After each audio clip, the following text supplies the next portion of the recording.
Everyone, welcome to all of you. आशा करता हूँ सभी लोग अच्छे से होंगे और सभी का तैयारी काफी अच्छे से चल रहा होगा। और इससे पहले जितने भी क्लासेस हुए हैं आप सभी के सभी कंटेंट समझ में आया होगा। अगर आप अच्छे से पढ़ रहे हैं, दिमाग लगा के पढ़ रहे हैं, चीज़ों को लिख रहे हैं समझ समझ के, ठीक है, और जहाँ समझ में नहीं आ रहा है क्लास को आप रिपीट कर रहे हैं, तो बिल्कुल आप खुशी होंगे, सुखी होंगे, ठीक है, और आपको समझ में भी आ रहा होगा चीज़ें।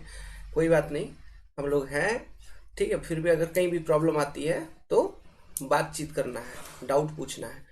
देखिए, आज का इस वीडियो क्लास में मैं कुछ आपको इंपॉर्टेंट बताऊंगा सोम की क्लास में, इसलिए कंप्यूटर पे आ गया हूँ। ये वाला क्वेश्चन हम लोगों ने पहले सॉल्व किया था, शायद 5वें या 6ठे क्लास में किया था। एक सिंपली सपोर्टेड बीम है, उस पर पॉइंट लोड लग रहा है। इसका देखो एसएफडी, देखो ये शियर फोर्स डायग्राम और ये बेंडिंग मोमेंट डायग्राम। तो इसका एसएफडी आप देखेंगे तो इसका एसएफडी आपका रेक्टेंगुलर है ना। इसके शियर फोर्स डायग्राम में कोई स्लोप नहीं है, स्लोप जीरो, कांस्टेंट स्लोप की मतलब कांस्टेंट स्लोप, क्या स्लोप है ही नहीं। कांस्टेंट स्लोप मतलब होता है लीनियर, ठीक है। इसमें कोई स्लोप नहीं है, लेकिन और इसका बीएमडी जो है वो लीनियर है कांस्टेंट स्लोप का। तो ये सब पॉइंट को हमको लिखना पड़ेगा, ठीक है। चलिए लिखते हैं एक एक करके। तो पहला पॉइंट लिखिए, for concentrated load that is point load. Concentrated load किसी मेंबर पे है तो उसको हम पॉइंट लोड भी कहते हैं। जैसे एक सिंपली सपोर्टेड बीम था, इस पर कंसंट्रेटेड लोड लग रही थी सेंटर पे मान लो, ठीक है, तो पी लोडिंग लग रहा है। तो एसएफडी विल बी रेक्टेंगुलर या यूनिफॉर्म, मतलब इस तरह का एसएफडी बनता था इसका। देखिए ऐसा पॉजिटिव आती थी, फिर जहां पे पॉइंट लोड है वहां पे नेगेटिव में चेंज होके फिर कांस्टेंट रहती थी। ये प्लस, ये माइनस में, ये p/2 पॉजिटिव में, ये नेगेटिव में p/2। इस तरह से बनता था एसएफडी। और बीएमडी तो आपने देखा, लीनियर वेरिएशन था बीएमडी का। तो यही पॉइंट है, तो ये पॉइंट आपको ध्यान रखना है। ये सब पॉइंट ध्यान इसलिए रखना है ना, एग्जाम में आपको लोडिंग डायग्राम सीधा दे देंगे, सीधा लोडिंग डायग्राम दे देंगे और उससे रिलेटेड आपको एसएफडी बीएमडी तीन मतलब ऑप्शंस में दे देंगे, ठीक है। मान लो शियर फोर्स का क्वेश्चन है तो शियर फोर्स डायग्राम आपको दे देंगे उस लोडिंग डायग्राम का, और आपको चूज करना पड़ेगा इनमें से उस लोडिंग डायग्राम का कौन सा करेक्ट शियर फोर्स डायग्राम होगा। तो वहां पर ना ये पैटर्न आपको, अगर आप समझे हुए हैं, ध्यान में है, ठीक है, और तो हम फटाफट आंसर कर सकते हैं। जिस भी स्पैन में पॉइंट लोड है तो वहां पे आप देख सकते हो एसएफडी में, अच्छा इस वाले जोन में रेक्टेंगुलर होगा ही होगा, चेक कर सकते हो, ठीक है। तो ये सब दिमाग लगा के हम उस तरह के क्वेश्चंस को आंसर कर सकते हैं। उसी तरह से जैसे मेंबर पे अगर यूडीएल होगा, किसी स्पैन में यूडीएल होगा किसी लोडिंग डायग्राम में, तो उस यूडीएल वाले सेक्शन में जो शियर फोर्स डायग्राम बनेगी वो लीनियर बनेगी। ट्रायंगुलर वेरिएशन होता है शियर फोर्स डायग्राम का, आपने देखा था। जैसे सिंपली सपोर्टेड बीम का केस ही हम ले लीजिए, जब हम सॉल्व किए थे सिंपली सपोर्टेड बीम का केस, तो हमने देखा था कि ये इस तरह से वेरी कर रहा था। तो ये ट्रायंगुलर वेरिएशन है, लीनियर वेरिएशन है, 1 डिग्री है, ये एसएफडी है। और जो बीएमडी आ रही थी इसी की पैराबोलिक आ रही थी, ऐसा 2 डिग्री है, ठीक है।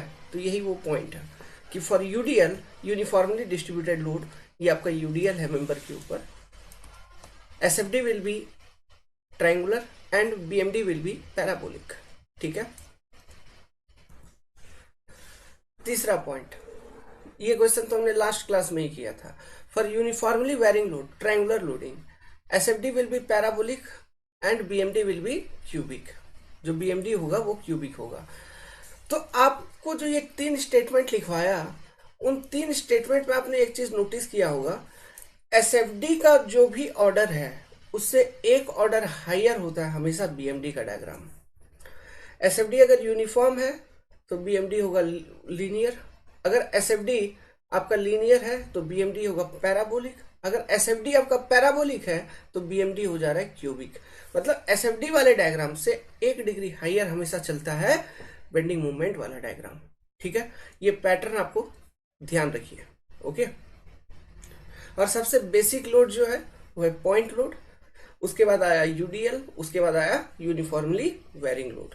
पॉइंट देखिए काफी इंपॉर्टेंट है, इसलिए हमने इसको रेड पॉइंट पे लिखा है। 4th number point, next number point star भी लगा दिया है। If shear force changes its sign at a point, then bending moment will be maximum और minimum at that point in the member. दो चीजें, अगर शियर फोर्स का sign change, कहने का मतलब है शियर फोर्स पॉजिटिव था फिर नेगेटिव हो गया उस सेक्शन पे, जैसे हो रहा था ना आपका यूडीएल के केस में जो एसएफडी बन रही थी, कैसे बन रही थी, ऐसे, मतलब शियर फोर्स का वैल्यू कैसे चल रहा था, पॉजिटिव चल रहा था, फिर सेंटर पे एकदम नेगेटिव जीरो हो गई, फिर वहां से नेगेटिव, तो इस सेक्शन पे साइन चेंज हो रहा है ना शियर फोर्स का।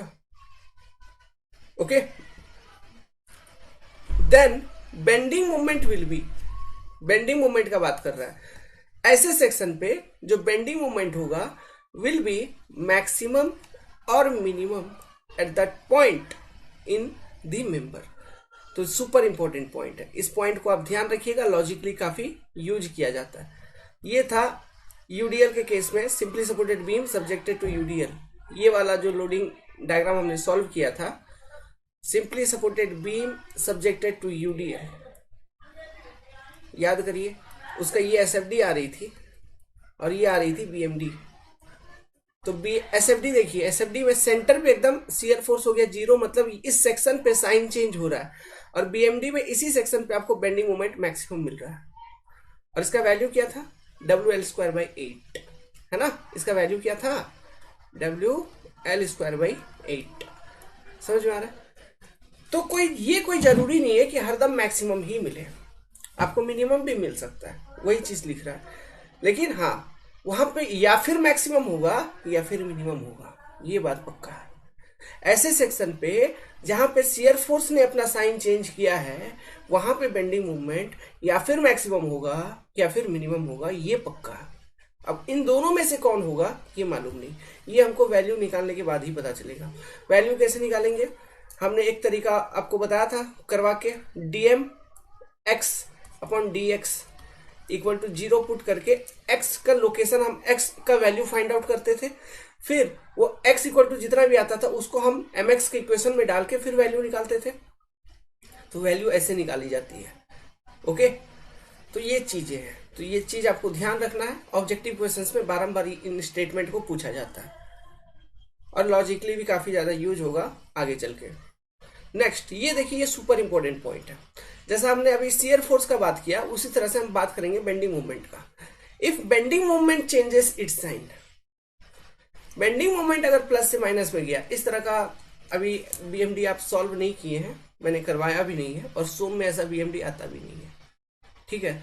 क्यों इस तरह का बीएमडी आपको मिलेगा, स्ट्रक्चर में जो कंटिन्यूअस बीम होते हैं, फिक्स्ड एंड बीम होते हैं, उनका जब हम एसएफडी बीएमडी निकालेंगे तब आपको दिखेगा कि बेंडिंग मोमेंट जो है वहां पे जनरली साइन चेंज हो रहा है बेंडिंग मोमेंट का, ठीक है, मैक्सिमम केसेस में। लेकिन सोम के अंदर बहुत कॉम्प्लेक्स लोडिंग डायग्राम है, तो ही ऐसा केस में आपको साइन चेंज होता हुआ नजर आएगा बीएमडी का, नहीं तो नहीं, ठीक है। तो ये साइन चेंज वाला बीएमडी बेसिकली स्ट्रक्चर में आपको देखने को मिलेगा। लेकिन अभी ध्यान रखना ये पॉइंट, क्योंकि ये पॉइंट्स से क्वेश्चन आते हैं एग्जाम में, ये सोम का ही हिस्सा। If bending moment changes its sign, bending moment कब कहीं प्लस में था अब माइनस में हो गया, या माइनस में था प्लस में हो गया, साइन चेंज हो रही है। तो जिस सेक्शन पे वो बेंडिंग मोमेंट अपना साइन चेंज कर रहा है, एट ए पॉइंट कह लो या वो सेक्शन कह लो, then curvature will also change its sign at that point. अगर बेंडिंग मोमेंट अपना साइन चेंज कर रहा है तो कर्वेचर भी चेंज करेगा अपना साइन। क्या मतलब है, यहाँ पे दो अलग अलग बात हो रही है, दो अलग अलग तरह के डायग्राम के लिए बात हो रही है, ठीक है। पहला एक डायग्राम है आपका बेंडिंग मोमेंट डायग्राम, दूसरा डायग्राम है इलास्टिक कर्व। इलास्टिक कर्व का आइडिया दिया था आपको, दूसरा डायग्राम है इलास्टिक कर्व, ठीक है। बेंडिंग मोमेंट डायग्राम में अगर बीएमडी का साइन चेंज हो रहा है पॉजिटिव टू नेगेटिव, तो इलास्टिक कर्व के अंदर जो कर्व है उसका जो कर्वेचर है वो भी अपना साइन चेंज करेगा। कर्वेचर किस तरह का होता है, दो ही तरह का होता है, कनकेव या कन्वेक्स, कनकेव कॉमा कन्वेक्स, ठीक है, कनकेव कॉमा कन्वेक्स। मान लीजिए इलास्टिक कर्व ऐसे आ रही थी, कनकेव में चल रही थी, और कहीं पर मतलब ये कनकेव में चल रही है, मतलब इस तरह से इलास्टिक कर्व अगर चल रही है तो देखिए top fibre compression, bottom fibre tension, मतलब ये सैगिंग बेंडिंग मूवमेंट होगा लोडिंग के ऊपर, मतलब जो बीएमडी होगा उसमें पॉजिटिव बेंडिंग मूवमेंट होगा बीएमडी के अंदर। मान लीजिए इस सेक्शन पे बेंडिंग मूवमेंट, इस सेक्शन के बाद बेंडिंग मूवमेंट हो रही है नेगेटिव, तो इलास्टिक कर्व क्या होगा, कनकेव टू कन्वेक्स, कन्वेक्स हो जाएगा। ये अभी कनकेव वाला पोर्शन, तो यहां से कन्वेक्स होने लगेगी ऐसे, इसका जो कर्वेचर है वो कनकेव से कन्वेक्स में जाएगी ऐसा। तो ये देखो अभी टॉप में टेंशन होने लगा है, बॉटम में कंप्रेसर, तो इधर नेगेटिव बेंडिंग मूवमेंट। तो ये चेंज इन कर्वेचर है, ये कनकेव वाला पोर्शन है और ये कन्वेक्स आ गई।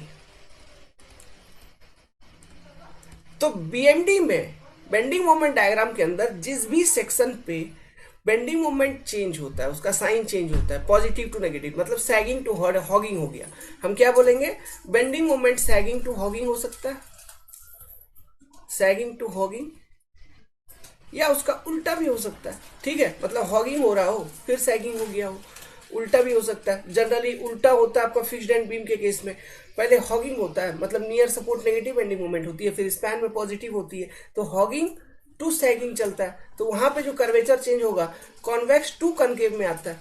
मैं अभी दिखाऊंगा फिक्स्ड एंड का, अभी दिखाऊंगा एज ए सैंपल आपको दिखाऊंगा इस पॉइंट को समझने के लिए और कैप्चर करने के लिए, उसका बीएमडी और कर्वेचर दोनों दिखाऊंगा। ठीक है, घबराने की जरूरत नहीं है। तो यहां जो बातें हो रही है वो दो अलग अलग डायग्राम पे बात हो रही है, कंफ्यूज होने का जरूरत नहीं है। पहला बेंडिंग, वही पढ़िए, if bending moment changes its sign at a point then curvature will also change its sign at that point. तो कर्वेचर भी अपना साइन चेंज करेगा उस पॉइंट पे। Bending moment sagging to hogging हो गई तो कर्वेचर जो है कनकेव टू कन्वेक्स हो गया, या फिर अगर bending moment hogging to sagging हो जाती तो कर्वेचर कन्वेक्स टू कनकेव हो जाता। तो दोनों चीजों की परिवर्तन हो रही है, दो अलग अलग डायग्राम में हो रही है लेकिन। एंड सच पॉइंट, और इस तरह के जो पॉइंट्स हैं, such point is known as point of contraflexure. इस तरह के पॉइंट को पॉइंट ऑफ कॉन्ट्राफ्लेक्सर कहते हैं या फिर पॉइंट ऑफ इन्फ्लेक्शन। अब देखिए सेम ही चीज का दो अलग अलग नाम तो होगा नहीं, तो ये चीज तो है सेम, वो सेक्शन तो है सेम, लेकिन दो अलग अलग डायग्राम में इनके अलग अलग नाम है। पॉइंट ऑफ कॉन्ट्राफ्लेक्सर ये नाम बेंडिंग मोमेंट डायग्राम में यूज किया जाता है। ठीक है, बेंडिंग मोमेंट डायग्राम के अंदर जहां पर बेंडिंग मोमेंट की वैल्यू पॉजिटिव टू नेगेटिव हो रही है, तो वो जो सेक्शन जहां पर बेंडिंग मोमेंट का वैल्यू पॉजिटिव टू नेगेटिव हो गया वहां पर तो बेंडिंग मोमेंट का वैल्यू 0 होगा।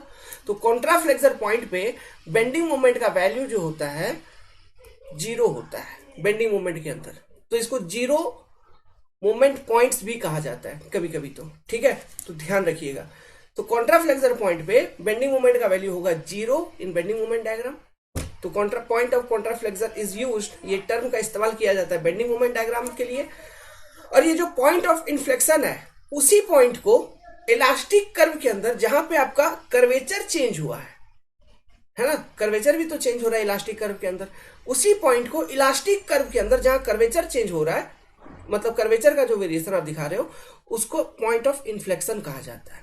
तो ये जो पॉइंट ऑफ इन्फ्लेक्शन वाली टर्म है पॉइंट ऑफ कॉन्ट्राफ्लेक्सर के लिए, ये एक्चुअली यूज होती है इलास्टिक कर्व में। ये है आपका कंप्लीट चीज, लोग नहीं पढ़ाते, बता देते हैं, स्टेटमेंट लिखवा के छोड़ देते हैं। क्यों? उनको खुद क्लियर डिफरेंस मालूम नहीं होता। वी आर प्रो नहीं है, कोई बात नहीं, बन जाएंगे, आपको बना देंगे। ठीक है, आप पढ़ा देना दूसरे को, ये चीजें हैं, समझ गए चीजों को। अब चलिए इसका मैं एक एग्जांपल आपको फिक्स्ड एंड बीम में दिखाता हूं। ठीक है, ये सब चीजें स्ट्रक्चर में हम करेंगे, नॉट टू वरी, लेकिन अभी देख लीजिए थोड़ा सा एक सैंपल देख लीजिए। आइडिया तो हो ही गया है एसएफडी बीएमडी का आपको, तो यहां पर भी आइडिया हो जाएगा। एक फिक्स्ड एंड बीम है और इस पूरे बीम पे यूडीएल लगा हुआ है, मान लो। ठीक है, पूरे बीम पे यूडीएल लगा हुआ है W किलो न्यूटन पर मीटर मैग्नीट्यूड का। तो इसका अगर बेंडिंग मोमेंट डायग्राम में बनाऊं ना रफली, ठीक है, मतलब रफली बना रहा हूं बेंडिंग मोमेंट डायग्राम, मैग्नीट्यूड वगैरह मुझे नहीं दिखाना है। तो बेंडिंग मोमेंट डायग्राम बनाने के लिए जो मैंने अभी आइडिया बताया था, वो क्या आइडिया बताया था, जो पॉजिटिव होगा, पॉजिटिव मोमेंट, उनको मैं लाइन के ऊपर दिखाऊंगा, जो नेगेटिव होगा उनको लाइन के नीचे दिखाऊंगा, ठीक है। तो ये फिक्स्ड एंड बीम है, तो ये जो फिक्स्ड एंड है यहाँ पे मोमेंट रिएक्शन होगा, ठीक है। तो बेसिकली यहाँ पे नेगेटिव नेचर की मूवमेंट होती है। जो भी ऐसे फिक्स्ड एंड होते हैं ना, ओके, फिक्स्ड एंड जो भी होते हैं, कहीं पर भी देखो वहां पे एकदम दिमाग में चला जाना चाहिए, यहाँ पे नेगेटिव मूवमेंट होगा हमेशा, ये चेंज नहीं होती कभी। सॉल्व करवाएंगे, दिखाएंगे, अभी कैंटिलीवर करेंगे ना, तो वहीं पे आपको फिक्स्ड एंड आ जाएगा, तो वहां पे समझ में आ जाएगा। यहाँ पे हमेशा नेगेटिव मूवमेंट होगा, ठीक है, फिक्स्ड एंड पे, मतलब वो हॉगिंग मूवमेंट हमेशा रहता है फिक्स्ड एंड पे, नेगेटिव मूवमेंट हमेशा रहता है फिक्स्ड एंड के ऊपर, समझ गए। हॉगिंग नेचर का मूवमेंट फिक्स्ड एंड के आसपास रहता ही रहता है, क्लियर है। तो देखिए ऐसा ऐसा बना लीजिए, लेट्स सपोज यहां तक नेगेटिव था, फिर पॉजिटिव में हो रहा है, तो जो हम बनाएंगे बेंडिंग मोमेंट डायग्राम, वो बनेगा पैराबोलिक। यूडीएल के केस में ये बात तो कंफर्म है, चाहे वो फिक्स्ड एंड बीम हो, सिंपली सपोर्टेड हो, फर्क नहीं पड़ता। यूडीएल लोडिंग है तो बेंडिंग मोमेंट डायग्राम बनेगा पैराबोलिक। अब फिक्स्ड एंड बीम है तो इमेजिन करो, सपोर्ट पे भी शियर फोर्स तो होगा ही, सपोर्ट रिएक्शंस तो यहाँ पे वर्टिकल देखने को मिलेगा, तो वहां पर भी शियर फोर्स होगा। तो बेंडिंग मोमेंट डायग्राम का स्लोप अगर मैं देखूंगा सपोर्ट के आसपास, तो वो भी जीरो नहीं होना चाहिए, है ना। तो इसका बेंडिंग मोमेंट डायग्राम कैसा बनेगा, इसका बेंडिंग मोमेंट डायग्राम बनेगा ऐसा, पैराबोलिक, ऐसे,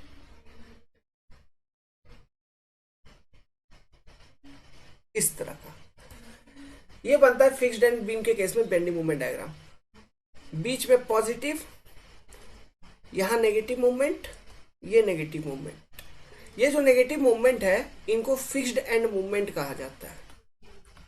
फिक्स्ड एंड मूवमेंट हम कैलकुलेट करेंगे, ठीक है, स्ट्रक्चर में करेंगे, बहुत सारे कंडीशंस बताऊंगा, बहुत सारा फॉर्मूला इसका, अलग अलग लोडिंग कंडीशंस के लिए। इसको बोला जाता है फिक्स्ड एंड मूवमेंट, समझ गए बात को। तो ये नेगेटिव मूवमेंट, फिर ये पॉजिटिव मूवमेंट, मतलब यहां हॉगिंग है, हॉगिंग, फिर ये भी हॉगिंग, बीच में आ गया sagging, this is your sagging movement, मतलब ये आपका बीएमडी है, this is your bending movement diagram. अच्छा यहाँ पे देखो बेंडिंग मूवमेंट डायग्राम में सपोर्ट के आसपास स्लोप मैंने जीरो नहीं किया है, क्यों, हमारे पास इक्वेशन है ना, DM upon DX, slope of bending movement diagram is equal to shear force at that section. तो यहाँ पे इसका शियर फोर्स डायग्राम कैसा होता है मालूम है, सिंपली जैसा हम सिंपल सपोर्ट के लिए निकाले थे शियर फोर्स, वही शियर फोर्स डायग्राम इसका भी होता है, ऐसा, यही शियर फोर्स डायग्राम होगा। तो यहाँ पे लोगे तो यहाँ पे शियर फोर्स का वैल्यू है, जीरो नहीं है, तो slope of bending moment diagram must not be zero. इस वाले एंड पे शियर फोर्स का वैल्यू है, जीरो नहीं है, तो slope of bending moment diagram must not be equal to zero. तो इसलिए कुछ ना कुछ स्लोप आपको देखने को मिल रहा है बीएमडी का, ठीक है, स्लोप चेक कर लिए। ये इक्वेशन यहाँ मिटा देता हूँ, नहीं तो कंफ्यूज हो जाओगे। अब देखो पॉइंट ऑफ कॉन्ट्राफ्लेक्सर आपको दिखाते हैं। तो मैंने बोला बीएमडी में वो पॉइंट जहां पे बेंडिंग मोमेंट का जो साइन है वो चेंज हो जाता है। तो बेंडिंग मोमेंट यहां तक नेगेटिव थी, इस पर्टिकुलर पॉइंट तक, यहां तक देखिए और यहां तक देखिए, ये जो ग्रीन वाले दो पॉइंट मैंने मार्क किए हैं इनको हम बोलेंगे point of contraflexure, point of कॉन्ट्राफ्लेक्सर।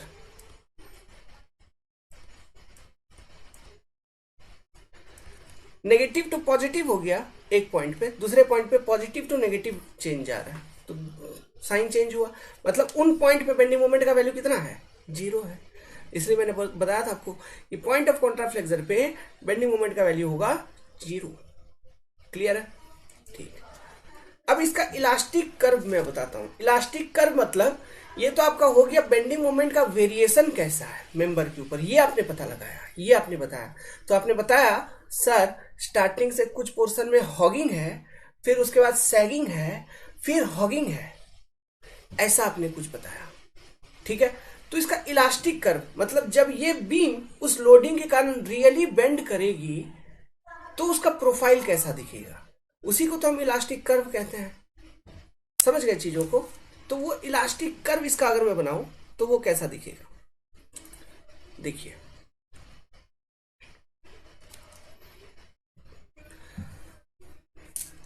एक मिनट, अब एकदम दिमाग लगाते हुए चलना, सोचना। जहां पर हॉगिंग बेंडिंग मूवमेंट है, मतलब जब रियली मेंबर बेंड कर रही होगी तो क्या सीन रहा होगा? जब मेंबर बेंड करे तो टॉप फाइबर में टेंशन और बॉटम फाइबर में कंप्रेशन। मतलब हॉगिंग के केस में मेंबर का कुछ यूं बेंडिंग होना चाहिए, इस तरह का कुछ कर्वेचर होना चाहिए। तो इस तरह का जो कर्वेचर होता है उभरा हुआ, इसको कन्वेक्स बोला जाता है। क्या बोला जाता है? कन्वेक्स कर्वेचर है। एक मिनट, यहाँ पे थोड़ा सा मैं एक काम करता हूँ, इस वाले लाइन को ना और ऊपर बनाता हूँ ताकि इलास्टिक कर्व नीचे यहाँ बनाऊंगा अच्छे से समझ में आएगा। ठीक है, मैं आपको पहले ये कर्वेचर के बारे में बता देता हूँ। नोट, सुनिए बात। हॉगिंग अगर बेंडिंग मूवमेंट है, hugging bending movement, negative bending movement, तो इलास्टिक कर्व में जो कर्वेचर होगा वो कुछ यूं देखने को मिलेगा, उभरा हुआ कर्वेचर होगा। मतलब मेंबर कुछ इस तरह से बेंड करेगी, मतलब टॉप में टेंशन जाना चाहिए, बॉटम में कंप्रेशन। ठीक है, और इसे बोला जाता है कन्वेक्स कर्वेचर। समझ गया? अगर सैगिंग बेंडिंग मूवमेंट है, पॉजिटिव बेंडिंग मूवमेंट है, तो मेंबर का जो बेंडिंग होगा वो कुछ इस तरह से बेंड होगा। टॉप में चला जाएगा कंप्रेशन, बॉटम में चला जाएगा टेंशन। तो ये जो कर्वेचर है इसको बोला जाता है कनकेव। तो कॉन्वेक्स क्या है, कनकेव क्या है, इसमें कंफ्यूजन होगा? नहीं होगा। कॉन्वेक्स में हमेशा ध्यान रखना कुछ इस तरह से, ऐसा। कन्वेक्स मतलब ऐसा, टॉप में टेंशन बॉटम में कंप्रेशन। कनकेव मतलब ऐसा, टॉप में कंप्रेशन बॉटम में टेंशन। समझ गए? Convex concave. नेगेटिव के लिए कॉन्वेक्स और मतलब कर्वेचर और बेंडिंग, और पॉजिटिव के लिए कनकेव। क्लियर है? अब देखिए, अब इसको यूज करके इलास्टिक कर्व बनाते हैं। इलास्टिक कर्व बनाने का सबसे पहला पॉइंट, ये जो पॉइंट ऑफ कॉन्ट्राफ्लेक्सर वाले पॉइंट है, यहां से एक लाइन ऐसा ड्रॉ कर ले, कर लिया। यहां से भी एक लाइन ऐसा ड्रॉप कर लेंगे, कर लिया।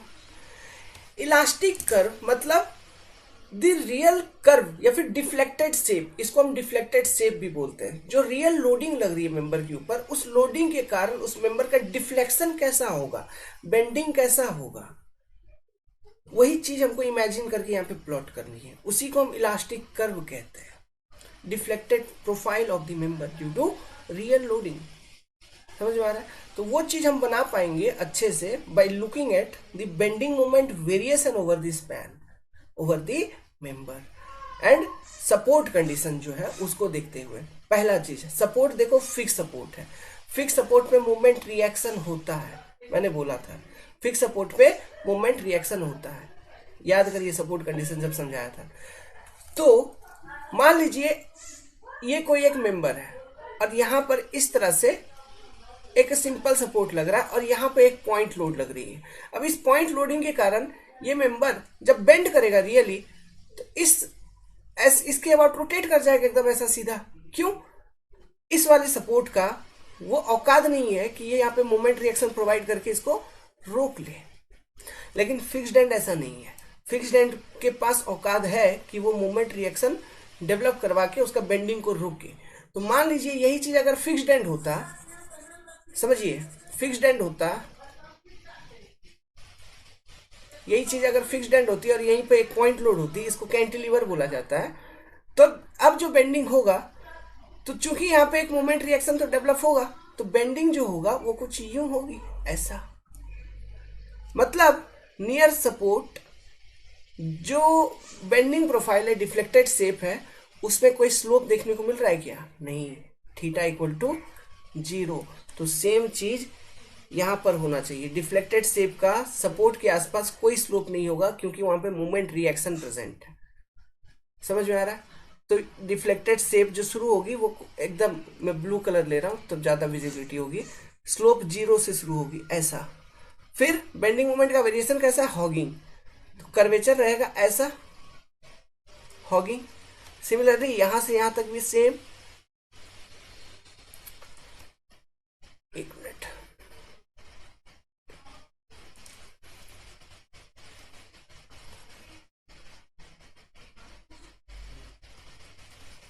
रुकिए रुकिए, डायग्राम तो थोड़ा देखिए आप, ये समझ में आया। कर्वेचर आपका कॉन्वेक्स, मतलब टॉप में देखो इस तरह से हमने कर्वेचर ये बनाया, टॉप में चल रहा है टेंशन, बॉटम में कंप्रेशन, तो नेगेटिव हॉगिंग वाले रीजन में।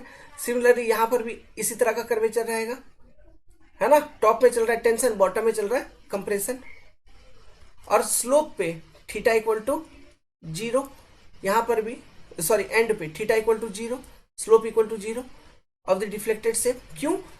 क्योंकि फिक्स्ड एंड सपोर्ट है, तो फिक्स्ड एंड पे मोमेंट रिएक्शन होती है, इसलिए स्लोप 0। लॉजिक पहले बता रखा था, वही लॉजिक यूज कर लिया यहाँ पे। नाउ तो ये तो हो गया आपका यहां तक, पॉइंट ऑफ कॉन्ट्राफ्लेक्सर तक। उसके बाद मेंबर में कैसा मूवमेंट है आपका, सैगिंग, तो यहां से फिर साइन चेंज होगा, मतलब कर्वेचर जो है उसकी साइन चेंज होगी, वो हो जाएगी कनकेव। ये अब देखो लिखता हूं, यहां पे टेंशन ऊपर में कंप्रेशन नीचे, इधर कंप्रेशन ऊपर नीचे टेंशन, इधर टेंशन ऊपर कंप्रेशन नीचे, ये कन्वेक्स है, ये कनकेव है, ये भी कन्वेक्स है। तो दिस डायग्राम जो आपने बनाया, इस डायग्राम को हम बोलते हैं इलास्टिक कर्व। बहुत क्वेश्चन पूछते हैं आपको, ठीक है। हाई लेवल एग्जामिनेशन देखोगे, जैसे एई वगैरह में थोड़ा ये क्वेश्चन हाई लेवल पे चलता है, ईएस वगैरह में तो पूछते रहते हैं, ओके। आजकल लेकिन क्वेश्चन का कोई जात धर्म नहीं है, ऑब्जेक्टिव क्वेश्चन का कुछ भी क्वेश्चन पूछ लेगा, किसी भी छोटा से छोटा एग्जाम में भी ये क्वेश्चन पूछा जा सकता है। कंसेप्ट आजकल टेस्टिंग होता है एग्जामिनेशन का, पैटर्न चेंज हो चुका है ना। ये है इलास्टिक कर्व, ये नहीं देखते कि कौन सा एग्जाम है, छोटा एग्जाम है या बड़ा एग्जाम है, नहीं, क्योंकि सबको ना परफेक्ट चीज चाहिए, सिविल इंजीनियर चाहिए, तो आपको ये चीजें आनी चाहिए। इसको इलास्टिक कर्व बोलेंगे, या फिर इसी को हम डिफ्लेक्टेड शेप बोलते हैं, डिफ्लेक्टेड शेप इसी को बोला जाता है। प्लस और क्या है, यहाँ पे ये जो पॉइंट्स हैं, ये इलास्टिक कर्व या फिर डिफ्लेक्टेड शेप में जो पॉइंट हमने ऊपर पॉइंट ऑफ कॉन्ट्राफ्लेक्सर जिसको बताया था, इन्हीं पॉइंट्स को यहाँ पे हम क्या बोलेंगे, पॉइंट ऑफ इन्फ्लेक्शन। ठीक है, आप यहाँ पे लिखिए, मेरा नाम पता आ रहा होगा इसलिए आपको शायद दिख नहीं रहा होगा, मैं साइड में लिख देता हूँ, किसी एक पॉइंट के बारे में लिख देता हूँ।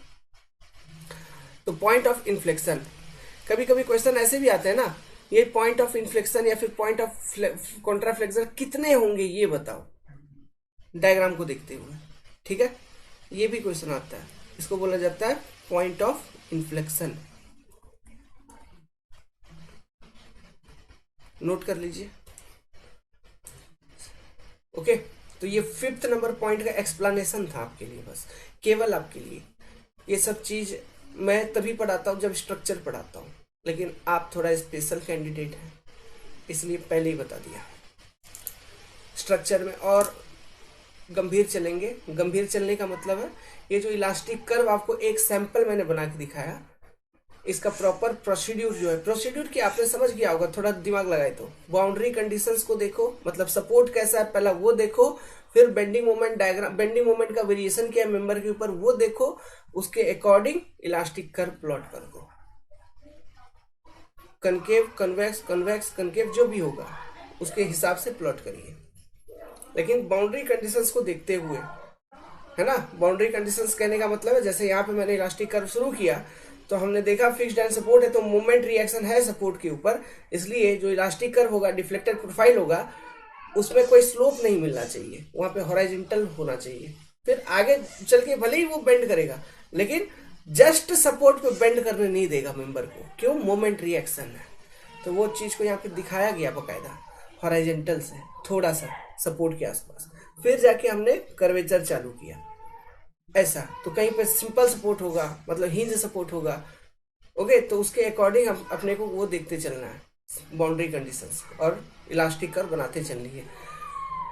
स्ट्रक्चर में जितने भी क्वेश्चंस हम सॉल्व करेंगे, सभी क्वेश्चंस का, सभी लोडिंग डायग्राम्स का इलास्टिक कर्व बनाया करेंगे। ठीक है, सभी का वहां पे बनाना पड़ता है, क्योंकि उससे क्या है, वहां पे कॉम्प्लेक्स बेंडिंग मोमेंट निकल के आएगी। मतलब बड़ा बड़ा फ्रेम है, फ्रेम का फिर इलास्टिक कर्व बनाएंगे, वो बहुत जरूरी है। ये इन सब चीजों को और ज्यादा अच्छे से तब पकड़ पाओगे जब सोम के अंदर जो लास्ट वाला अपना चैप्टर है, कौन सा, स्लोप एंड डिफ्लेक्शन, उस चैप्टर को पढ़ने के बाद ना आप फिर स्लोप क्या है, डिफ्लेक्शन क्या है, इनका एक परफेक्ट, बहुत ही परफेक्ट आइडिया यहाँ पे अगर बता दूं। स्लोप मतलब रोटेशन, यही चीज होता है स्लोप, ये थीटा। डिफ्लेक्शन मतलब जैसे यहाँ पे पहले ये वाला पॉइंट यहाँ पे था, अब ये पॉइंट डिफ्लेक्ट होके यहाँ पे आ गई, तो इसी को बोला जाता है डेल्टा। स्लोप एंड डिफ्लेक्शन, तो इसका एक अलग ही चैप्टर है इसको निकालने का। ठीक है, तो हम लोग पढ़ेंगे सोम के अंदर। तो ये चैप्टर जब पढ़ लेंगे और तो फिर और ज्यादा अच्छे से कनेक्ट हो पाओगे। लेकिन कोई बात नहीं है, यहाँ पे भी आप कनेक्शन तो मिलेगी आपको। ठीक है, छाप लीजिए, ये भी लिखना है आपको नोट में। ठीक है, इसको मत भूल जाना भाई। हमें ना भुलाना साजन, हमें ना भुलाना, वही बोल रहा है वो साइकिंग हॉकिंग। ठीक है, इसको भी लिखना आपको। वादा किया तो वादा करके निभाना। पुराने गाने ना थोड़ा ठीक लगते थे यार, आजकल का तो गाना तो इगड़िम बिगड़िम कुछ समझ में नहीं आता है। खैर छोड़ो, ये वाला पॉइंट सुपर इंपॉर्टेंट पॉइंट है। ठीक है, कभी कभी डायरेक्ट आपको पॉइंट लोड कितना है, आपको मतलब कभी कभी क्या होता है ना, सीधा एसएफडी या फिर बेंडिंग मोमेंट डायग्राम दे देगा, वहां से लोडिंग डायग्राम निकालने के लिए कभी कभी पूछता है। तो वहां पर इस तरह के बेसिक पॉइंट काम आ जाते हैं अपने का। एक छोटा ये ऑब्जर्वेशन है, हम लोग पहले से कर रखा है, जस्ट एक ऑब्जर्वेशन है, काम आ जाता है। पढ़िए, if A concentrated load is, concentrated load माने कि point load, is applied at a point on the loading diagram, on the loading diagram, on the loading diagram, then in shear force diagram there will be two magnitude of shear force at that point। मतलब loading diagram में जिस point पे आपका concentrated load या point load है, उसी point पे shear force diagram देखोगे तो वहां पे दो मैग्नीट्यूड होगा शियर फोर्सेस का। देखा था हमने? नहीं देखा था तो एक बार फिर दिखाऊंगा। Okay, at that point and difference क्या बोल रहा है, difference between two shear force is equal to magnitude of point load at that point. उनका डिफरेंस जब लेंगे उन शियर फोर्सेस का, तो हमें वो वैल्यू, वो डिफरेंस क्या दे देगा, मैग्नीट्यूड दे देगा पॉइंट लोड का, जो उस पॉइंट पे लग रहा है लोडिंग डायग्राम में। ठीक है, चलिए देखते हैं क्या है। जैसे कि ये मान लीजिए सिंपली सपोर्टेड बीम था। ठीक है, यहां पे थी आपकी पॉइंट लोड P, हमने कैलकुलेशन किया था left to right, left to right. तो शियर फोर्स का जो हमारा डायग्राम मिला था एसएफडी, वो कैसा मिला था, इस केस में शियर फोर्स मिला था ऐसा कुछ। ठीक है, शियर फोर्स मिला था ये प्लस में मिला था, ये माइनस में मिला था, ये P/2, ये P/2। ओके, अब देखिए शियर फोर्स का दो वैल्यू है इस सेक्शन पे, जहां पर पॉइंट लोड है, इस सेक्शन पे ही देखिए शियर फोर्स का दो वैल्यू है। या फिर आप केवल एसएफडी को देख रहे हैं तो वो सेक्शन को देखिए जहां पर शियर फोर्स का दो वैल्यू है। यहां पर प्लस P/2 में है एक वैल्यू, और यहाँ पे माइनस P/2 में है एक वैल्यू। तो लेट्स सपोज इसको मान लेते हैं S1 और इसको मान लिया जाए S2। ठीक है, एक को मान लिया S1, दूसरे को मान लिया S2। हमारा कैलकुलेशन किधर से किधर चल रहा है, लेफ्ट टू राइट हम कैलकुलेट कर रहे हैं, तो इसलिए लेफ्ट टू राइट कैलकुलेट कर रहे हैं, लेफ्ट टू राइट, इसलिए मैंने इसको S1 मान लिया, इसको S2 मान लिया। कोई बात नहीं, सुनिए बात मैं कहना क्या चाहता हूं। तो अब डिफरेंस आपको लेना है ना, डिफरेंस लेना, तो डिफरेंस लीजिए एकदम सही सही से। कैसे लिखोगे डिफरेंस? हम लिखेंगे तो डिफरेंस क्या होता है, S1 माइनस S2, यही होता है डिफरेंस। S1 का वैल्यू क्या है, प्लस P/2। S2 का वैल्यू क्या है, माइनस, फिर S2 का वैल्यू है माइनस P/2। तो P/2 प्लस P/2 क्या मिल गया, इक्वल टू P। समझ में आ रहा है? जो लोडिंग है उस सेक्शन पे, लोडिंग डायग्राम में, वो पॉइंट लोड का मैग्नीट्यूड मिल गया। यही चीज वो स्टेटमेंट आपको कह रहा था।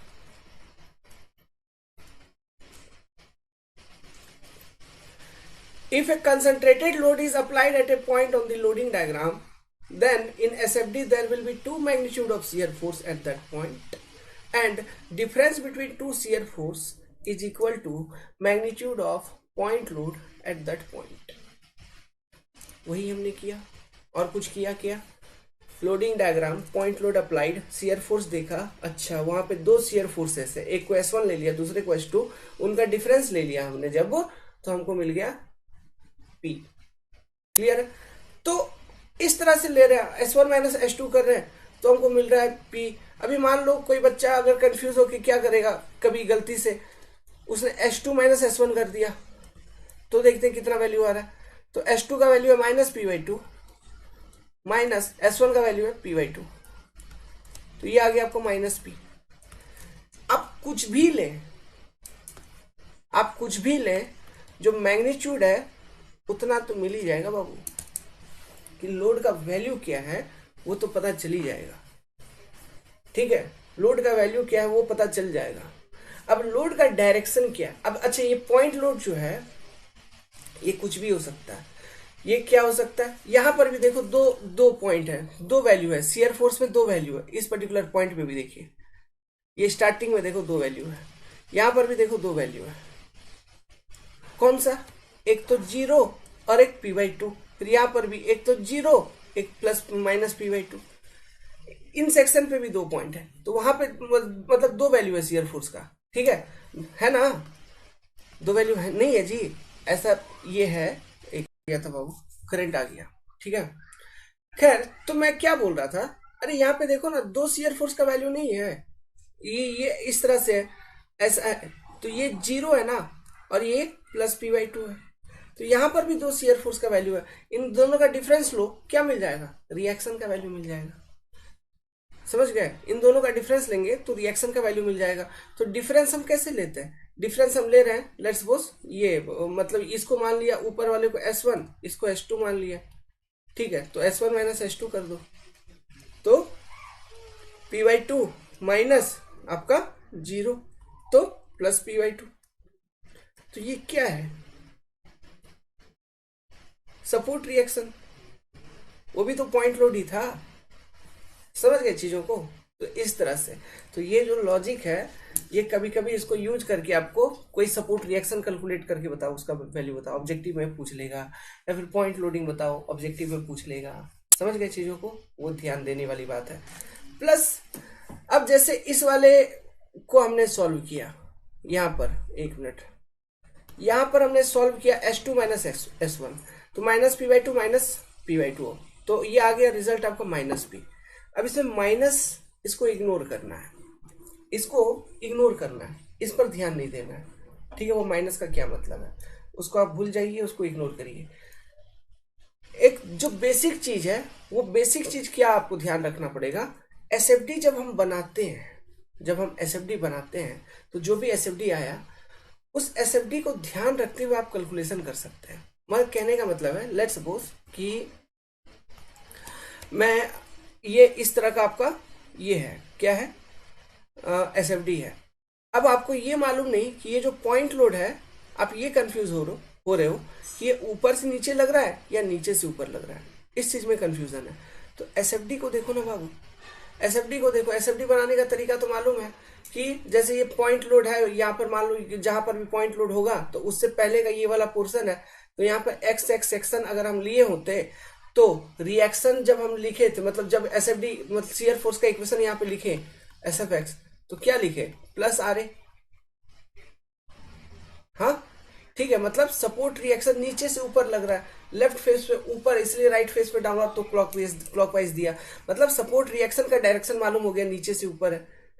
फिर यहां पर तो ये पॉजिटिव है, नीचे से ऊपर पॉजिटिव गया, पॉजिटिव चल रहा है, P/2 चल रहा है शियर फोर्स। अब अचानक से यहाँ पे एक पॉइंट लोड आ गया, ऊपर से नीचे आया होगा, इसलिए जो पॉजिटिव P/2 था पहले उसको जीरो किया, फिर जितना बचा उतना नेगेटिव में चला गया, मतलब जिस डायरेक्शन में रिएक्शन था उसके अपोजिट डायरेक्शन में लोडिंग होगा। इस तरह से दिमाग चला के अंदर ही अंदर उसका डायरेक्शन बता सकते हो। बाकी मैग्नीट्यूड तो पता चल ही गया, डिफरेंस ले लेंगे, वहां से अपने को मैग्नीट्यूड पता चल जाएगा। प्लस शियर फोर्स डायग्राम को देखते हुए, है ना, और जो इक्वेशन लिखने का अपना बेसिक तरीका है उसको देखते हुए हम डायरेक्शन भी बता सकते हैं। होता है, कॉम्प्लेक्स कंडीशंस आ जाते हैं, कभी कभी कोई रिएक्शन ऊपर है, कोई नीचे है, कोई कैसा है, डिपेंड तो आपसे पूछेगा रिएक्शन कैसा, किस डायरेक्शन में है, उसका मैग्नीट्यूड क्या है, ऑब्जेक्टिव क्वेश्चंस में पूछा जा सकता है। तो उस चीज को आंसर करने के लिए ये सारा चीज बैकग्राउंड में चलना चाहिए माइंड में। इसलिए एसएफडी पीएमडी का इक्वेशन लिखना बहुत अच्छे तरीके से आना चाहिए, क्योंकि ये नहीं आएगा तो इससे रिलेटेड ऑब्जेक्टिव क्वेश्चंस भी सॉल्व होना बहुत मुश्किल हो जाते हैं। ओके, तो आप लिख लीजिए, ठीक है। क्या लिख लेंगे, यहां से लिखिए,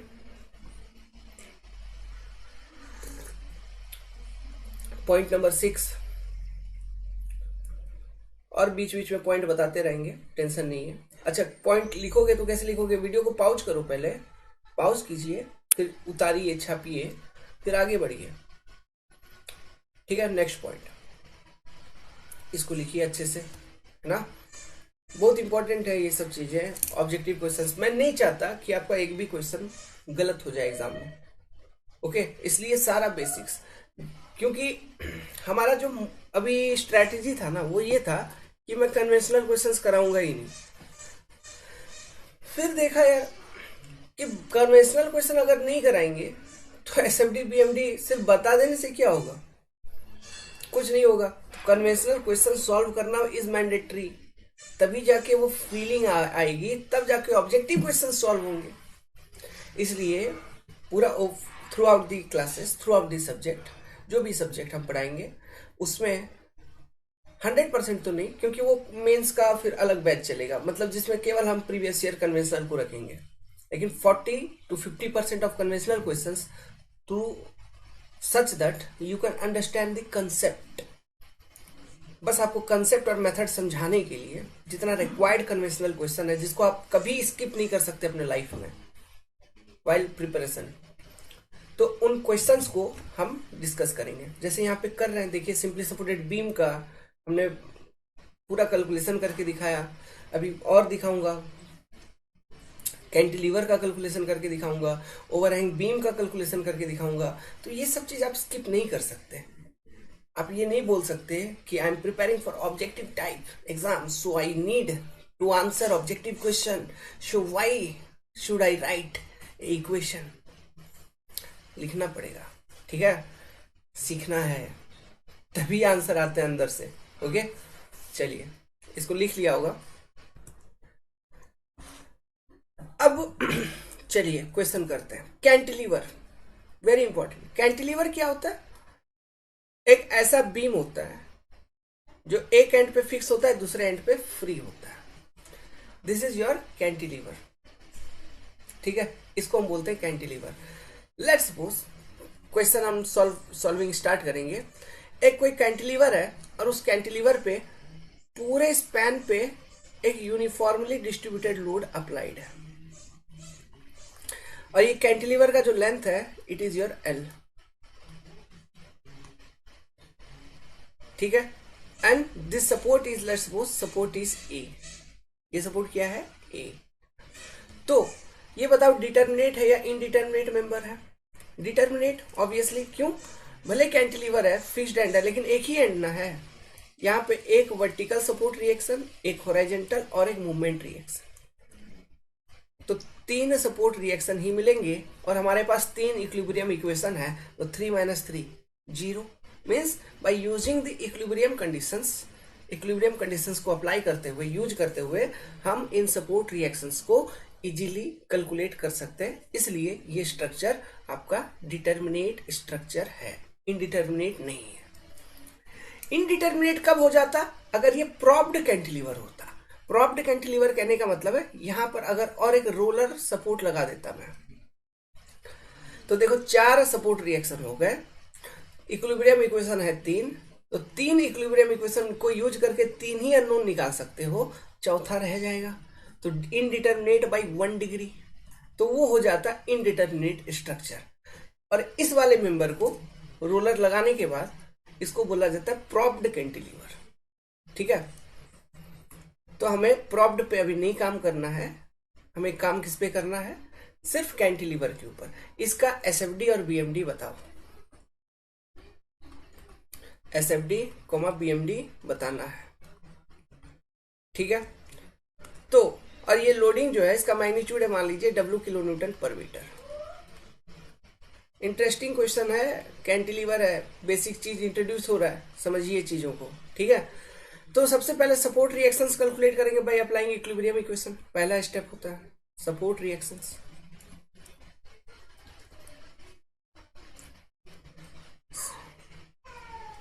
सपोर्ट रिएक्शन कैलकुलेट करो तो summation of F of Y equal to 0। अच्छा, पहले F of X equal to 0 लगा लेते हैं। F of X equal to 0, तो जो सपोर्ट रिएक्शन उनके नाम लिख लीजिए, ये एच ए लिख लीजिए, ये आर ए लिख लीजिए। और देखो ये मोमेंट रिएक्शन का जो डायरेक्शन है ये मैंने एंटी क्लॉक एज्यूम किया है, इस तरह से दिखाया, मतलब एंटी क्लॉक एज्यूम किया है, तो इसको मैं एम ए मान लेता हूँ। इसको पहले से मैंने एंटी क्लॉक एज्यूम कर लिया है। ठीक है, तो जैसा बना दिया तो रहने दो वैसा ही, कोई दिक्कत नहीं है। Summation F of X equal to 0, तो इस इक्वेशन को लिखने से एच ए इक्वल टू 0 मालूम हो जाएगा, खत्म। Summation F of Y equal to 0, इसको लिखने से आर ए नीचे से ऊपर must be equal to W into L, बस सीधा। तो आर ए का वैल्यू क्या सीधा सीधा निकल गया, कुछ नहीं करना पड़ा। आर ए का वैल्यू कितना निकला? W into L, are A का वैल्यू निकल गया। नाउ अब हम निकाल लेंगे ये मोमेंट रिएक्शन का वैल्यू, ये भी निकल जाएगा, मोमेंट रिएक्शन का वैल्यू निकल जाएगा। कैसे? देखो ये जो एंड है फ्री एंड, ये जो एंड है इसको हम क्या बोलते हैं? Free and. यहाँ पे कोई सपोर्ट नहीं है तो उसको बोलेंगे फ्री एंड। तो एट फ्री एंड हम टोटल मोमेंट इक्वल टू 0 कर लेते हैं। Summation of moment, let's suppose ये फ्री एंड को हम नाम दे दिए, फ्री एंड को बी नाम दे दिए, तो हम इक्वेशन लिखेंगे summation of moment about Z axis about free end B equal to 0। लिख लिया। ठीक है, तो क्या लिखोगे? क्या लिखोगे? तो देखो ये कैंटिलीवर था ऐसा, ये आ रहे, फिर ये मोमेंट यहाँ से पहले एक वैल्यू था मोमेंट का, क्या था वैल्यू? ये एम ए का वैल्यू है जिसको हमने एंटी क्लॉक पहले से एज्यूम कर रखा है। ये पूरे में यूडीएल लग रहा है और ये लेंथ है एल, ये है आपका एंड बी। तो आर ए का इफेक्ट कैसा है पॉइंट बी के about? R A into L clockwise. ठीक है, तो मैं लिखता हूं, तो हमको total clock equal to anti clock लिखना है। तो लेट्स सपोज क्लॉक को पॉजिटिव ले लिया, तो क्लॉकवाइज को पॉजिटिव ले लिया मान लो, तो plus R A into L. यहाँ पे मैं क्लॉकवाइज को पॉजिटिव लेके चल रहा हूँ क्योंकि आर ए इंटू एल का इफेक्ट है क्लॉकवाइज, तो क्लॉक को पॉजिटिव लेके चल रहा हूँ। मेरा एजम्पशन है क्लॉक को मैंने पॉजिटिव ले लिया तो एंटी क्लॉक अपने आप नेगेटिव हो गया, है ना? तो एंटी क्लॉक अपने आप नेगेटिव हो गया। ऊपर से मैंने ये जो एम ए का वैल्यू है, ठीक है, एम ए का वैल्यू ये पहले से नेगेटिव में, मतलब एंटी क्लॉक दिखा के रखा हूं मैं। ठीक है, एम ए का वैल्यू पहले से मैं एंटी क्लॉक दिखा के रखा हूं। अब देखते हैं क्या होता है यार, कैलकुलेट करते हैं। तो plus R A into L minus M A, ये फिर इसका यूडीएल का इफेक्ट देखो, यूडीएल के कारण ये जो यूनिफॉर्मली डिस्ट्रीब्यूटेड लोड है इसके कारण किस तरह का मूवमेंट आएगा? यूडीएल को पहले पॉइंट लोड में कन्वर्ट करोगे, यूडीएल को पॉइंट लोड में कन्वर्ट किए, W इंटू एल का पॉइंट लोड। अब ये पॉइंट लोड के कारण ऐसा, मतलब ये भी आपका एंटी क्लॉक चल रहा है। ठीक है, तो माइनस वैल्यू क्या आ जाएगा? Minus W into L total load into कहाँ से कहाँ पे लग रहा है, फ्री एंड से कितने दूरी पे, L/2 दूरी पे, मस्ट बी इक्वल टू 0। तो आर ए का वैल्यू था W into L minus M A minus WL²/2 equal to 0। तो ये क्या बचा, WL² minus M A minus WL²/2 equal to 0। तो WL² माइनस WL²/2 मतलब WL²/2 पॉजिटिव में plus WL²/2 minus M A equal to 0। मतलब M A का value क्या आ गया, एम ए का वैल्यू आ गया plus WL²/2। This is the movement reaction value M A. समझ गया। अब ये जो एम ए का वैल्यू प्लस WL²/2 में आया, प्लस में आया, तो अब ये बोलोगे सर प्लस का क्या मतलब है। प्लस का ये मतलब है बाबू कि यहां पर जो मैंने ड्राइंग में कंसिडर किया था इसका डायरेक्शन एंटी क्लॉक, उस डायरेक्शन को कंसिडर करते हुए ना ये इक्वेशन मैंने लिखा है, और इक्वेशन लिखा है और आंसर मेरा आया प्लस WL²/2। इसका मतलब ये है ये जो डायरेक्शन मैंने इसमें कंसिडर किया एंटी क्लॉक, वो सच में वैसा ही है मूवमेंट रिएक्शन, वहां पे एंटी क्लॉक ही है। समझ गए, डायरेक्शन में कोई चेंज हमको करने का जरूरत नहीं है। ये इसका मतलब ये बात सही है कि जो मूवमेंट रिएक्शन का डायरेक्शन है वो वहां पे एंटी क्लॉक वाइज ही है, ये मतलब है प्लस का। क्लियर है। तो आपने कैंटिलीवर बीम को अभी सॉल्व किया सपोर्ट रिएक्शंस के लिए और आपने कैलकुलेट कर लिया, यहां तक लिख लीजिए, बनाइए। ठीक है, बनाइए support reactions calculation, apply equilibrium equation, apply static equilibrium equation.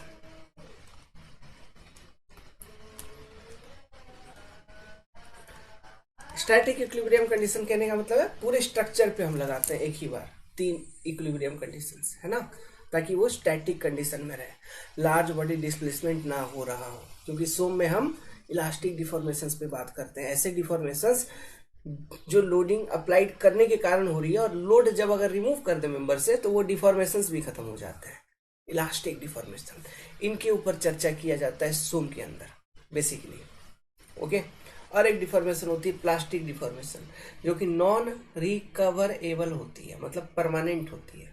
मैं बताऊंगा, है ना, ये बताएंगे नेक्स्ट चैप्टर में, जब हम स्ट्रेस स्ट्रेन कर्व का आइडिया लेंगे तो वहां पे फिर प्लास्टिक इल्डिंग बताऊंगा, तो वहां पे समझेंगे। ठीक है, इन डिफॉर्मेशंस के बारे में बहुत सारे डिफिनेशन बताएंगे। इलास्टिसिटी क्या होती है, डक्टिलिटी क्या होती है, प्लास्टिसिटी क्या होती है, टफनेस क्या होता है, ओके, मॉडुलस ऑफ रेजिलियंस क्या होता है, सब चीजें पढ़ेंगे। ये तो पहला चैप्टर SFD BMD, बहुत चीजें सोम के अंदर bit by bit, basic to basic जुड़ते हुए पढ़ते चलेंगे।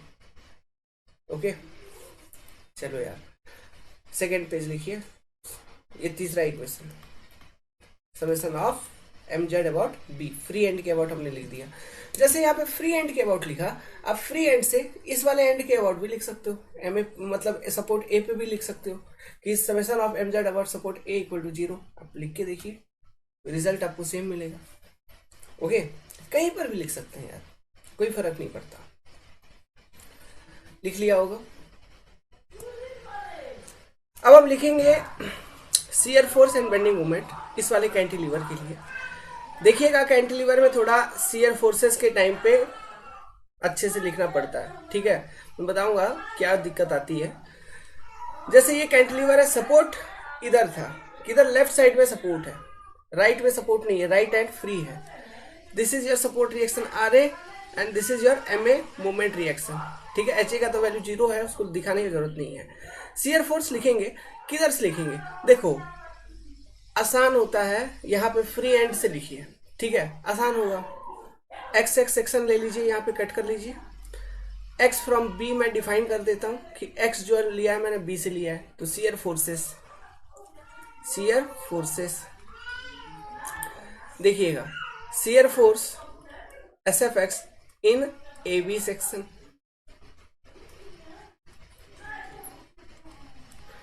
एक्स कहां से लिया है, एक्स फ्रॉम बी ले लिया है फ्री एंड से, एक्स का वेरिएशन कहां से कहां तक हो सकता है, X equal to 0 to X equal to L. X equal to 0 put करेंगे तो point B, X equal to L तो पॉइंट ए आ जाएगा। ठीक है, तो shear force S F X की जो वैल्यू है वो क्या होगी, इस सेक्शन को कट करके बाहर निकालो। देखो ये यही तो सेक्शन है, ये एक्स एक्स सेक्शन, तो ये जो फेस होगा ये कौन सा फेस है, राइट फेस है ना, राइट फेस। क्यों, हम इक्वेशन किधर से लिख रहे हैं, राइट टू लेफ्ट लिख रहे हैं, तो जो मेरा फेस है सेक्शन का वो राइट फेस ही है ना। ये चीज मैंने बताया था आपको, इस तरह से कंसिडर करते हुए लिखना है। तो राइट फेस पे टोटल ट्रांसवर्स फोर्स कितना दिख रहा है आपको, एक ही चीज दिख रहा है, क्या, W इंटू एक्स का, वो भी डाउनवर्ड डायरेक्शन में। राइट फेस पे total transverse force W into x का डाउनवर्ड, तो लेफ्ट फेस पे अपवर्ड होना चाहिए। राइट फेस पे अगर डाउनवर्ड है तो लेफ्ट फेस पे अपवर्ड, तो रोटेशन इज क्लॉकवाइज, मतलब शियर फोर्स होगी आपका पॉजिटिव, मतलब प्लस W इंटू एक्स। ये इक्वेशन आ गया शियर फोर्स का। सो शियर फोर्स एट बी, और वेरिएशन क्या है, linear straight line, variation is linear. तो शियर फोर्स एट बी, अगर पॉइंट बी पे मेरे को शियर फोर्स बतानी है तो x इक्वल टू 0, तो x इक्वल टू 0 इस इक्वेशन में पुट करूंगा तो 0 value, and shear force at a माने x equal to L put करूंगा तो वैल्यू कितना आ जाएगा, W इंटू एल। और ये W इंटू एल जो आया ये क्या था, it is nothing but the support reaction जो आपको मिल रही थी आर ए, आर ए का जो वैल्यू था वो क्या था, W into L, W into L equal to R A, यही मिल रहा था। तो ये हो गया शियर फोर्स का इक्वेशन। ठीक है, और ये आपने निकाल लिया shear force at B and A, variation is linear 1 degree variation. तो यूडीएल के केस में मैंने आपको पॉइंट लिखवाया था, शियर फोर्स का जो वेरिएशन होगा वो होगा लीनियर, बेंडिंग मोमेंट का जो वेरिएशन होगा वो होगा पैराबोलिक। तो यहाँ पर भी लीनियर वेरिएशन आ गई शियर फोर्स की। अब कैसे बनानी है, ड्राइंग कैसे बनानी है वो मैं आपको दिखाऊंगा अभी, लेकिन उससे पहले अपन सेकेंड लिख लेते हैं, बेंडिंग मोमेंट।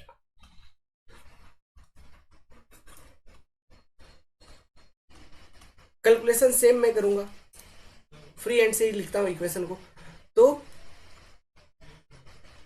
ये आपका सेक्शन है X X at some distance x from b, और ये W किलो न्यूटन पर मीटर का लोड लग रहा है। अब बताओ मोमेंट इक्वल टू क्या होता है, यूडीएल के कारण mx अगर लिखूंगा इस x x सेक्शन पे, ठीक है, तो इसका इफेक्ट देखो, इफेक्ट क्या है, किस तरह से बेंडिंग हो रहा है इस यूडीएल के कारण इस x x सेक्शन के अबाउट। क्या ये इस तरह से मेंबर बेंड नहीं कर रहा है, तो टॉप फाइबर टेंशन में बॉटम कंप्रेशन में नहीं जा रहा है, मतलब नेगेटिव मूवमेंट नहीं है, हॉगिंग नहीं है ना, हॉगिंग है तो माइनस तो आएगी। मैग्नीट्यूड कितना, फोर्स कितना, W इंटू एक्स का फोर्स।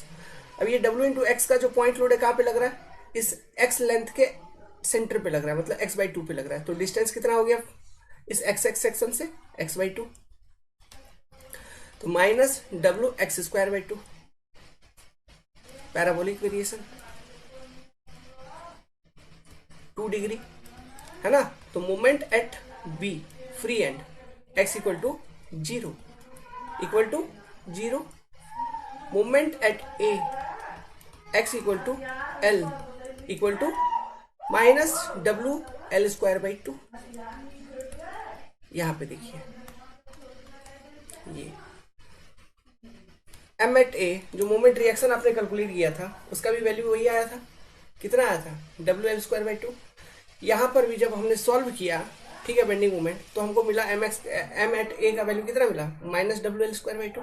ये माइनस आई, तो माइनस आई कहने का मतलब क्या है, ये MA कहाँ पे लग रहा है, फिक्स्ड एंड पे लग रहा है। तो मैंने बता रखा है फिक्स्ड एंड के आसपास जो मूवमेंट होती है वो नेगेटिव नेचर की होती है, हॉगिंग होती है। देखो हॉगिंग आ रहा है, हॉगिंग मूवमेंट, और वेरिएशन इज व्हाट, पैराबोलिक। अब इसका एसएफडी बीएमडी बनाते हैं, चलो यार एसएफडी बीएमडी बनाया जाए। तो देखिए ये आपका कैंटिलीवर ऐसा, ये सपोर्ट ए, इस पर लग रहा था यूडीएल, ये आपका पॉइंट बी नाउ, ऐसा बना लीजिए।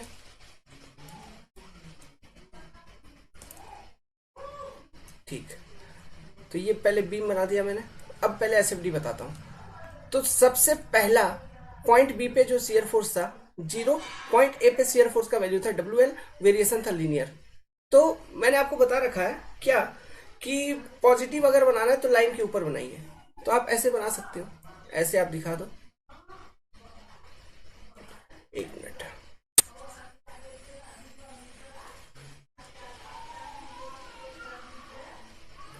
ये हो गया, यहाँ पे 0 शियर फोर्स, पूरे स्पैन पे पॉजिटिव शियर फोर्स, और यहाँ पे WL shear force. Shear force का मैग्नीट्यूड कितना, WL।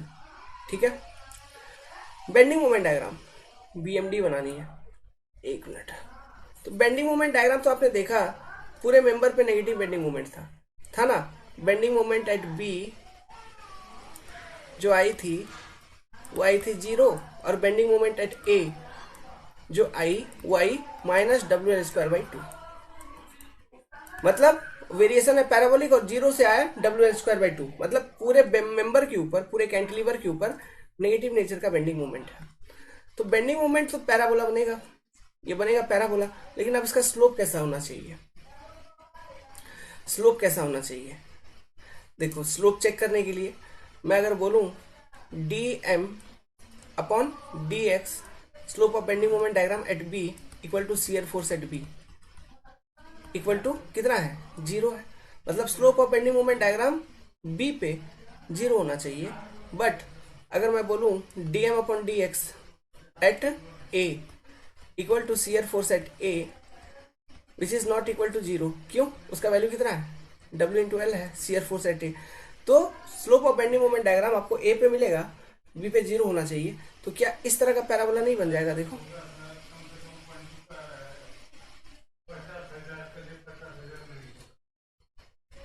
और पूरे मेंबर पे नेगेटिव बेंडिंग मोमेंट, और ये जो वैल्यू है यहाँ पे, ये वैल्यू कितना हो गया, WL²/2। यहाँ पे थीटा इक्वल टू 0, यहाँ थीटा नॉट इक्वल टू 0। क्या ये पैराबोला बनेगा? बिल्कुल बनेगा। ठीक है, तो इस तरह से हम बनाते हैं कैंटिलीवर का shear force diagram and bending moment diagram. ठीक है, अब देखिए, मैंने बताया था शियर फोर्स डायग्राम में कुछ लोचा होता है कैंटिलीवर का, तो वो लोचा क्या, बेंडिंग मोमेंट डायग्राम वेरी नहीं करेगा। Bending moment diagram, bending moment का वेरिएशन कैंटिलीवर पे हमेशा बेंडिंग मोमेंट होता है नेगेटिव। कैंटिलीवर के ऊपर जिंदगी भर के लिए याद रखना, बेंडिंग मोमेंट हमेशा नेगेटिव होता है। फ्री एंड पे 0, सपोर्ट पे मैक्सिमम। फ्री एंड पे 0, सपोर्ट पे maximum, bending moment is always negative on cantilever, लिखवा दूंगा। बट शियर फोर्स, देखो अभी जो हमने कैंटिलीवर आपको दिया था, एक मिनट, वो कुछ इस तरह का दिया था। सपोर्ट था ये A और ये था फ्री एंड B, ये ऐसे थी UDL। इसी केस में अगर मैं कैंटिलीवर का ओरिएंटेशन चेंज कर दूं, ओरिएंटेशन चेंज कर दूं कहने का मतलब है, ये मान लो ऐसा कर दिया, सपोर्ट बना दिया उस एंड पे, ये आपका सपोर्ट B पे सपोर्ट दे दिया और A को फ्री कर दिया, मतलब कैंटिलीवर का कर दिया मैंने ओरिएंटेशन चेंज। तो ये पहले वाले केस में तो अभी तो हमने सॉल्व किया ही था। दूसरा वाला केस में आप शियर फोर्स का इक्वेशन लिखो, तो लेट्स सपोज वही फ्री एंड्स लिखूंगा, एक्स एक्स सेक्शन, ठीक है, X X section from free end A at some distance X. तो इसको कट करके बाहर निकालो, ये एक्स एक्स सेक्शन। यहाँ पे अब इक्वेशन में लेफ्ट टू राइट लिख रहा हूँ, ठीक है। तो उससे मतलब नहीं है, मतलब क्या है, कैंटिलीवर का ओरिएंटेशन हमने चेंज कर दिया। W किलो न्यूटन पर मीटर का आपका UDL लग रहा है, और ये डिस्टेंस है x। तो shear force eight x section SFX क्या लिखोगे, W इंटू एक्स। तो ये जो फेस है वो लेफ्ट फेस है, लेफ्ट फेस पे डाउनवर्ड तो राइट पे अपवर्ड, तो rotation anti clock.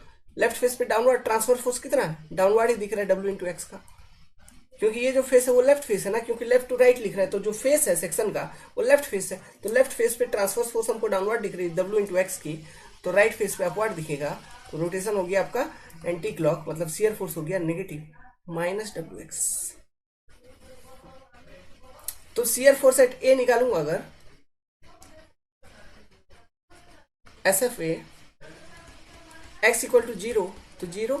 Shear force at B अगर निकालूंगा, ठीक है, तो क्या हो जाएगा -W/L। तो स्पैन पे जो शियर फोर्स डायग्राम अभी बनेगा, देखो वेरिएशन तो लीनियर है, लीनियर वेरिएशन x के रेस्पेक्ट में 1 डिग्री, लेकिन जो डायग्राम बन जाएगा वो नेगेटिव बन जाएगा। ए पे 0 और लीनियरली ऐसे वैरी कर रहा है, बी पे आपका W इंटू एल नेगेटिव। बस इसका बेंडिंग मोमेंट अगर आप बनाओगे, बेंडिंग मोमेंट अभी भी सेम मिलेगा आपको, पैराबोलिक वेरिएशन पूरे पे negative, bending moment diagram same रहेगा, लेकिन सीयर और वो नेगेटिव रहेगी, लेकिन सीयर फोर्स हो गया पॉजिटिव टू नेगेटिव। इस वाले केस में क्या था, सीयर फोर्स, इस वाले केस में सीयर फोर्स ऐसे आ रही थी, पॉजिटिव था WL और यहाँ पे 0, लीनियर वेरिएशन, लेकिन अभी हो गया ये। So due to change in orientation of cantilever the shear force diagram, है ना, changes from positive to negative, but bending moment will not change. Bending moment देख लो, अभी भी इफेक्ट देख लो, इफेक्ट कैसा है इस वाले पोर्शन का, यही पोर्शन कट किए हो ऐसा, यही कट किए हो एक्स एक्स, तो ये एक्स एक्स सेक्शन के अबाउट ये लोडिंग के कारण मेंबर कैसे बेंड कर रही है, देख लीजिए इस तरह से बेंड कर रही है। क्या ये हॉगिंग नहीं है, टॉप में टेंशन बॉटम में कंप्रेशन, तो अभी भी नेगेटिव बेंडिंग मोमेंट है। मैग्नीट्यूड कितना, minus W into X total load into X by two minus WX²/2, bending moment at A 0 निकल जाएगा, बेंडिंग मोमेंट एट बी जो सपोर्ट है वहां पे माइनस WL²/2 निकल जाएगी। बेंडिंग मोमेंट का वही रहेगा, जो पैराबोला बनेगा वो उसी तरह से बनेगा, ठीक है, लेकिन शियर फोर्स का नेचर चेंज हो जा रहा है, पॉजिटिव से नेगेटिव चेंज, नेगेटिव हो गया। तो ये चीज ध्यान रखना, कैंटिलीवर के केस में अगर हम सपोर्ट बदल देते हैं तो शियर फोर्स चेंज हो जाती है, उसका साइन चेंज हो जाता है, बड़ी बात है ये, ठीक है। कभी कभी क्योंकि ये इसलिए बड़ी बात है क्योंकि ये शियर फोर्स वगैरह से, इसका साइन वगैरह से रिलेटेड है, क्योंकि ये साइन वगैरह डायरेक्शन रिप्रेजेंट करता है शियर फोर्स का, यही चीज है ना। तो यहाँ से फिर जब हम प्रिंसिपल स्ट्रेस पढ़ेंगे तो वहां पे शियर स्ट्रेस वगैरह पढ़ेंगे, नॉर्मल स्ट्रेसेस वगैरह पढ़ेंगे, तो वहां पर एलिमेंट पे मतलब अंदर चलेंगे, धीरे धीरे एलिमेंटल एनालिसिस भी करेंगे, वहां पर इनके कारण शियर स्ट्रेस का डायरेक्शन चेंज होगा, समझ में आ रहा है, तो वहां पर काम आती है ये चीजें, बताऊंगा धीरे धीरे समझ में आएगा सिग्निफिकेंस, लेकिन अभी ये समझ के रखो, इस चीज का यूज है हमारे पढ़ाई में, ठीक है, हमको यूज है इसका, ओके। तो लिख लीजिए, कहां से लिखोगे, कहां से लिखोगे, यहां से शियर फोर्स से ना, सपोर्ट रिएक्शंस तो लिखवा ही दिया था, शियर फोर्स लिख लीजिए, ये शियर फोर्स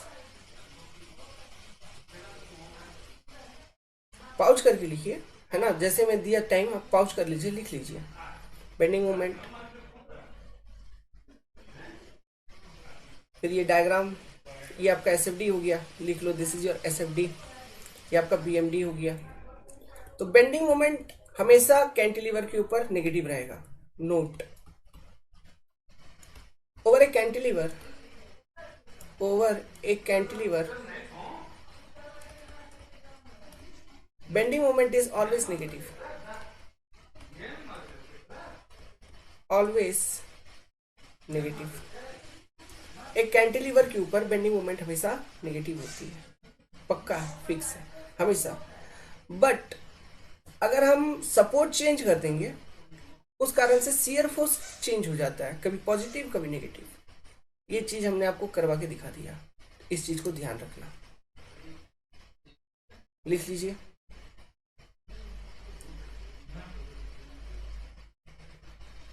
अच्छा, यहाँ पे एक चीज और बताता हूँ, कनेक्ट करता हूँ RCC से, चूंकि कैंटिलीवर एक ऐसा मेंबर है जिसके ऊपर हमेशा पूरे स्पैन पे नेगेटिव बेंडिंग मोमेंट रहता है, तो नेगेटिव बेंडिंग मोमेंट का मतलब क्या है, टॉप में टेंशन बॉटम में कंप्रेशन, टॉप बॉटम किसके रेस्पेक्ट में, न्यूट्रल एक्सिस के रेस्पेक्ट में, यहाँ बेंडिंग हो रही है मतलब क्रॉस सेक्शन रोटेट कर रहा है अबाउट न्यूट्रल एक्सिस, तो न्यूट्रल एक्सिस के ऊपर टेंशन चल रही है, न्यूट्रल एक्सिस के नीचे कंप्रेशन चल रही है। RCC डिजाइन जब करता है रिइंफोर्समेंट कंक्रीट, तो रिइंफोर्समेंट और कंक्रीट, कंक्रीट का काम क्या है, कंप्रेसिव लोड को लेना, रिइंफोर्समेंट का काम है टेंसाइल लोड को लेना, तो जहां जहां नेगेटिव बेंडिंग मूवमेंट होता है वहां वहां मतलब देखो, रिइंफोर्समेंट हम बेसिकली टेंशन जोन में प्रोवाइड करते हैं, तो यहाँ पे जो टेंशन जोन है वो न्यूट्रल एक्सिस के ऊपर है ना, मतलब टॉप फाइबर्स, ठीक है, बीम का टॉप फाइबर में रिइंफोर्समेंट हम प्रोवाइड करते हैं। कहने का मतलब है, मैं आपको बताता हूँ, एक डायग्राम बताता हूँ, RCC का एक लिंक यहीं पे कनेक्ट करवा देता हूँ, ऑब्जेक्टिव में पूछते हैं, इस बार भी SSC JEE में क्वेश्चन आया हुआ था, इसको भी लिख लीजिए, इसको भी एक नोट बना के लिख लीजिए, ठीक है, नोट बना के लिखिए कि support condition change, support condition changed,